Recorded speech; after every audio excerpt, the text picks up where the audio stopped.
مشكله اللي تسيب قفشه لو انت معترض على وجود قفشه، لان انا شايف ان قفشه احيانا انت بتحتاج ده، بس مش بريتم المباريات دي. فانت ما تنزلش قفشه في لعبه هو ما بيعرفش يلعبه وتقول اصل هو يا جماعه قفشه مش عارف يلعبها. ايوه عشان هي مش بتاعته. مخليه عندك بقى وهو مش بتاعته، دي مش مشكلته، مش مشكله قفشه. وبالنسبه للناس اللي كانت بتقول لا تريزيجيه لازم يلعب المباراه، خلاص ما هو تعاقب، تريزيجيه لعيب كبير وهو هيبقى مفتاح ومش مفتاح ومش عارف ايه.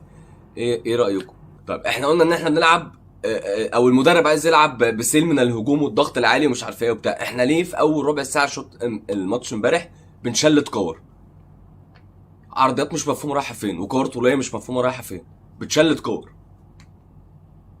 حتى زيزو برضو الكام عرضيه اللي جات له غير متقنه تماما يا زيزو. طب ممكن سؤال يا جماعه، اللعيبه دي بتتمرن على ايه؟ يعني هو قبل المباراه انت بتمرنهم على ايه؟ لما هي مفيش كور ثابته فيها خطه تكتيكيه تتلعب، يعني مفيش تحركات تكتيكيه تتلعب في الكور الثابته وكلها رايحه غلط. يعني كل كور زيزو رايحه على البعيده وهم كلهم على القريبين. طب انتوا بتتمرنوا على ايه؟ انت عايز تقنعني ان زيزو قلش كل واحده؟ يعني كلهم قلشوا على البعيده؟